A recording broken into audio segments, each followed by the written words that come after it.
UPSC rankers IAS institute start చేశాయి. జనరల్గా ఏంటి అంటే మన అశోక్ నగర్లో ఉన్న కొన్ని ఐఏఎస్ ఇన్స్టిట్యూట్స్ గురించి నేను ఈరోజు మాట్లాడతాను. అంటే దేనికి అంటే జనరల్గా ఈ యూపీఎస్సీ ర్యాంకర్స్ యూపీఎస్సీ క్రాక్ చేసిన తర్వాత కొంతమంది కొన్ని సంవత్సరాలు సర్వీస్ చేసి, లేకపోతే కొంతమంది ఏంటి అంటే 1-2 సార్లు 3 సార్లు దాదాపు ఇంటర్వ్యూ వరకు వెళ్ళి, సో ఫైనల్ స్టేజ్ ఇంటర్వ్యూ వరకు వెళ్ళి ఇంటర్వ్యూలో త్రుటిలో తప్పిన వాళ్ళు చాలా మంది ఇన్స్టిట్యూట్స్ అనేవి మొదలు పెడతా ఉంటారు. ఎందుకంటే నేను ఫెయిల్ అయ్యాను కాబట్టి, నేను ఎక్కడెక్కడ ఫెయిల్ అయ్యాను, అలాంటి ఇబ్బందులు లేకుండా ఎలా సక్సెస్ అవ్వడానికి, ఫెయిల్ అవ్వకుండా ఉండడానికి సో నేను ట్రైన్ చేస్తాను అనే ఒక ప్యాషనేట్ తోటి చాలా మంది ఐఏఎస్ ఇన్స్టిట్యూట్ స్టార్ట్ చేశారు మన అశోక్ నగర్ లో కూడా. అంటే ఇది ఓవరాల్ బెంగళూరు, ఢిల్లీ, హైదరాబాద్ ఇది అన్ని చోట్ల ఉంది. అయితే మనకి ఇక్కడ ఎస్పెషల్లీ అంటే యూపీఎస్సీ క్రాక్ చేసిన తర్వాత ఇన్స్టిట్యూట్ స్టార్ట్ చేసి చాలా సూపర్ సక్సెస్ అయిన వాళ్ళలో ఒకరు మనందరికి తెలుసు, అన్అకాడమీ ఫౌండర్ రోమన్ సైని. 2013లో యూపీఎస్సీ ర్యాంక్ 18 వచ్చింది. చిన్న వయసులోనే ఎంబీబీఎస్ కూడా కంప్లీట్ చేశారు. ఆ తర్వాత అసలు అకాడమీ లేకుండా చేస్తానని అన్అకాడమీ అనేది మొదలు పెట్టారు. సో మన అశోక్ నగర్ లో చూసుకుంటే బాలత మేడం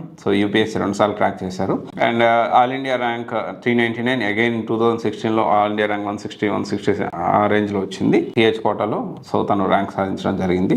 అండ్ ఐఏఎస్ రాలేదు కానీ సో అదర్ వేరేది ఒక 10 years ఐడిఐఎస్ లో కూడా చేసింది. So national defence academy director కూడా పనిచేసింది. అండ్ నేను తర్వాత చూసుకుంటే మనకి ఇక్కడ ఈ సక్సెస్ కాకపోయినా, యూపీఎస్సీ క్రాక్ చేయకపోయినా చాలా విశేష అనుభవం కలిగిన వాళ్ళు యూపీఎస్సీ ఇన్స్టిట్యూట్స్ అశోక్ నగర్ లో స్టార్ట్ చేశారు. వాళ్ళలో excellence IAS doctor Rambabu sir, so Vajiram and రవిలో ఫ్యాకల్టీగా వర్క్ చేశారు. అండ్ యూపీఎస్సీ ట్రై చేసి రాకపోయేసరికి he is also doctor, so from Guntur medical college. అయితే best faculty, later he started la excellence. And then తర్వాత చూసుకుంటే AKS IAS director MS Shashank గారు.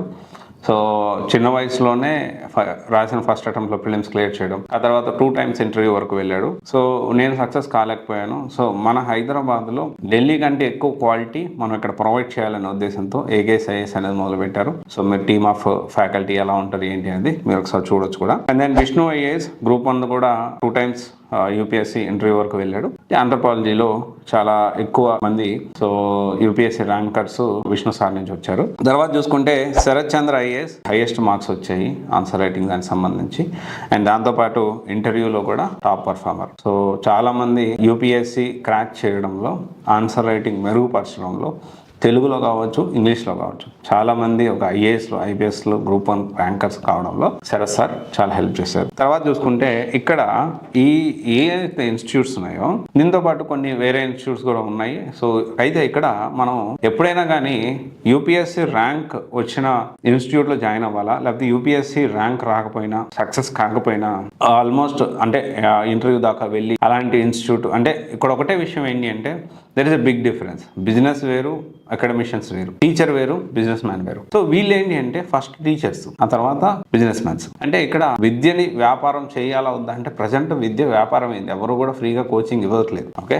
అండ్ కాకపోతే యూపీఎస్సీ ఇన్స్టిట్యూట్ లో జాయిన్ అయ్యేటప్పుడు యూపీఎస్సీ ర్యాంక్ వచ్చిన వాళ్ళకి ఎంత ప్రయారిటీ ఇస్తామో యూపీఎస్సీ చివరి అడుగు వరకు వెళ్ళినా కానీ వాళ్ళు విజయం సాధించినట్టే. ఎందుకంటే యూపీఎస్సీ ఇంటర్వ్యూ క్యాండిడేట్ అంటే ఏంటి, ప్రతి ముగ్గురులో ఒకరికి అంటే 2 అడుగుల దూరంలోనే ఉంటారు. చాలా మంది ఒక ఐఏఎస్ ఇన్స్టిట్యూట్ స్టార్ట్ చేయాలి, ఒక ఇన్స్టిట్యూట్ లో మనం జాయిన్ అవ్వాలి, ఆఫ్లైన్ లో జిఎస్ కోచింగ్ తీసుకోవాలి అనుకుంటే so UPSC exposure institute start చేసిన వ్యక్తికి ఎంత ఉంది, సో ప్రిలిమ్స్ ఎప్పుడు క్లియర్ చేశారు, మెయిన్స్ ఎప్పుడు క్లియర్ చేశారు, ఇంటర్వ్యూ దాకా వెళ్ళారా లేదా, దిస్ ఈస్ వెరీ ఇంపార్టెంట్. ఎందుకంటే వాళ్ళు ఎక్కడెక్కడ మిస్టేక్స్ జరుగుతాయి, ఎక్కడెక్కడ మిస్టేక్స్ చేశారనేది ఖచ్చితంగా they know better than who cracked UPSC. But ఇక్కడ మనం అర్థం చేసుకోవాల్సిన విషయం అంటే చాలా మంది యూపీఎస్సీ ర్యాంక్ కొట్టిన వాళ్ళకే ఎక్కువ ప్రయారిటీ ఇస్తూ ఉంటారు. సో యూపీఎస్సీ ర్యాంక్ కొట్టడం అనేది చాలా మంచి విషయమే, గొప్ప విషయమే. At the same time UPSC crack చేయకపోయినప్పటికీ చివరి అడుగు వరకు వెళ్ళిన వాళ్ళకి ఇంకా కసి, తపన, తాపత్రయం అనేది ఇంకొంచెం ఎక్కువ ఉంటుంది జనరల్గా. సో అందుకనే మీరు ఎక్కడైనా జాయిన్ అయినా